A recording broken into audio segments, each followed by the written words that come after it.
What if I told you one of the most important hormones in your body has one of the worst reputations? Most people think insulin has one job: blood sugar. That's it. But what if I told you insulin has been quietly working behind the scenes every single day, keeping you alive, helping your muscles, your liver, your brain, and even helping your body prepare for the future? Today, I want to introduce you to one of the hardest working hormones God has ever designed. And by the end of this episode, I think you'll see insulin differently. If you're tired of sugar cravings, brain fog, fatigue, and all the conflicting health and diet advice, and you just want to know what's happening inside of your body, you're in the right place. I'm TaShawn Davis, holistic health coach, registered nurse, and metabolic health educator. I help you break sugar cravings through balanced blood sugar so you can take your health back naturally. So grab your favorite sugar-free drink, pop in those earbuds, and let's learn how to work with our body and not against it. Before we jump in, I want to personally invite you to one of our free summer metabolic health experience tour events. If you've been listening to this podcast and thinking, I wish I understood my body better, that's exactly why I created these events. We'll simplify physiology, look at real food, answer your questions, and give you practical tools you can begin using right away. And if you're ready to dive even deeper, come on over and join the 6-week Metabolic Intensive program, which will start August 22nd. And up until this Friday, founding members will receive $100 off, so you do not want to miss this. Now let's talk about insulin. This week I had the privilege of being interviewed on another podcast. One of the guests joining me was my friend Lewis. Some of you may recognize his name because for 14 weeks we coached him on the radio. When Lewis first started, he shared something that really stuck with me. There were times that he would be driving and he would forget where he was going. Fast forward to this week. Lewis shared how much his life has changed. Then something beautiful happened. Two of the women on the show started saying almost the same thing. You're glowing. You have so much more energy. You seem happier. Now, they've known him a lot longer than I had. And they could testify that his demeanor, everything was changing right before their eyes. Listening to that conversation reminded me why I love teaching physiology. Because when people begin to understand their bodies, they often begin to make different choices. And different choices can lead to different outcomes. So today I don't want to talk about insulin resistance. We'll save that for another episode. Today I simply want to answer the question that almost nobody asks. What was insulin even created to do? So it has 7 jobs, and let's go through them. The first one is insulin helps move energy where it is needed. Let's imagine your body is like a neighborhood. Your cells are houses. Glucose, the sugar that comes from digesting carbohydrates, is like groceries being delivered to each house. But the groceries can't just sit on the front porch forever. They need to get inside. That's one of insulin's jobs. It acts like a key that helps many cells take in glucose so that it can be used as fuel. Without that process, the glucose stays in your bloodstream instead of getting to where it is needed. Insulin is not trying to hurt you. It's trying to feed your cells. So it's the key that unlocks that door to let the energy in. Job number 2, insulin helps your body prepare for later. Let's say that you make a big pot of chili. You eat one bowl. Do you throw the rest away? No, of course not. You put it in containers and save it for another day. Your body does something similar. If you've eaten more energy than your body needs right now, insulin helps store some of that energy for later. This is not a design flaw. That's survival. Thousands of years ago, storing energy helped people survive seasons when food was scarce. God designed our bodies to prepare for tomorrow, not just for today. So, what I'm saying is when you eat those carbohydrates and sugar and it's in excess, your body stores the rest as fat. And that's where that extra cushion comes from to survive for the winter.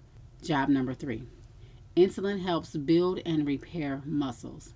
Many people think that only protein builds muscle. Protein provides the building block, but insulin helps move nutrients into the muscle cells after you eat. Think of insulin like a construction supervisor. The bricks may already be there, but someone has to still organize the work so repairs can begin. That's the reason why insulin is important, not just for blood sugar, but for growth and repair throughout the body. Now, if insulin does all of that, what else could it possibly be doing? Number 4, insulin helps your liver know when to store glucose and when to stop making it when it is working appropriately. One of the most amazing things about your body is that your liver is always working. Even when you're sleeping, even when you haven't eaten for several hours, your liver stores glucose in the form of glycogen. Think of glycogen as your pantry. When you eat, insulin tells your liver, we have enough right now. So the liver stores glucose for later. Between meals, when insulin levels naturally fall, the liver can release some of that stored glucose to help keep your blood sugar in a healthy range. Your liver is constantly helping maintain balance, and insulin is one of the hormones that helps coordinate this process. Job number 5, insulin helps your body use protein. Most people hear the word insulin and immediately think sugar, but insulin also plays an important role after you eat protein. Protein is broken down into amino acids. Those amino acids are used to build and repair tissues throughout your body. Insulin helps many cells take up amino acids so your body can use them where they're needed. This is one more reason insulin is much more than a blood sugar hormone. Job number 6. Insulin helps regulate how your body uses carbohydrates, fat, and protein. Your body is making decisions all day long. Should I burn this energy now? Should I store some for later? Should I build? Should I repair? Insulin is one of those hormones involved in coordinating those decisions after you eat. It's a part of an incredible system designed to help your body respond to the nutrients you've just consumed. Your body isn't guessing, it's responding to the signals. Job number 7. Insulin is a messenger. Hormones are chemical messengers. They carry information from one body to another. Insulin is just one of those messengers. When you eat, your pancreas releases insulin. Insulin travels through your bloodstream, binding to insulin receptors on many different types of cells, telling those cells how to respond to each nutrient that has just arrived. It's communicating, it's coordinating, it's helping you maintain order. That's why I don't think insulin is an enemy. I think it's just one of God's incredible messengers doing exactly what it's designed to do. So if insulin is doing all of those amazing things, why do we hear so much about insulin being bad? Here's the answer. Insulin isn't the problem. The problem is when our bodies are repeatedly asked to produce more insulin than they were designed to handle over long periods of time. And that's where we begin our next conversation. So, if today's episode has you thinking, I've never understood my body like this before, I would love to invite you to continue to learn with me. Come to one of our free seminars in Orlando, Florida. This Sunday we'll be at the Alafaya Branch Library from 4 to 5. The 29th will be at Encore at Avalon Park between 2 and 4. August 15th will be the last tour, and it's the last time if you wanted to join our 6-week metabolic intensive, where we will explore insulin resistance, blood sugar, lab work, meal planning, craving, sleep, movement, and practical strategies to improve metabolic health. And remember, the founding members save $100 through this Friday. I would love to have you with us. Before we close today's episode, can I ask a small favor? If this podcast has helped you better understand your body, would you just please take a few minutes and leave a review on Apple Podcasts? This helps more people get help. Remember, my goal is to reverse 1 million type 2 diabetes in my lifetime.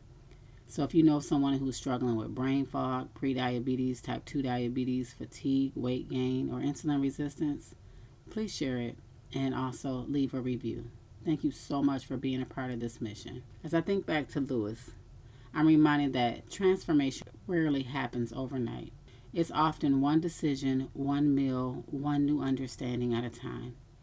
I don't know where you are on your health journey today. Maybe you're discouraged. Maybe you've been told this is just a part of getting older. Maybe you've tried everything and you're exhausted. I want you to remember this. Your body isn't trying to betray you, it's communicating with you. The more you understand how God designed your body, the more empowered you become to ask better questions. Partner with your healthcare team and make informed decisions about your health. Knowledge doesn't replace your physician. Knowledge helps you become a better steward of the incredible body God has given you. And that's my prayer for you. Not perfection, understanding. Because understanding leads to hope, and hope leads to action. Thank you so much for spending this time with me today. I truly believe one of the greatest gifts we can give ourselves and people we love is understanding. Because when you understand your body, fear begins to lose its grip, confusion begins to fade, and hope begins to grow. Love you so much. Remember, you are needed in this hour. God bless. Alrighty, my friend. If this episode has helped you understand your body a little bit better and helped you have the confidence to make better informed healthcare decisions, share it with someone you know who may be struggling with sugar cravings, brain fog, or fatigue, because they may not even realize that blood sugar could be the reason. And also leave a review because it really helps more people find this. Remember, the goal is to reverse 1 million type 2 diabetes in my lifetime. And as always, I want to remind you the harvest is plentiful, but the laborers are few. And some people are fighting every day just to have the health and energy to live their everyday life that they were called to live. So I am praying for your health. I am praying for your strength. And I'll see you on the next episode.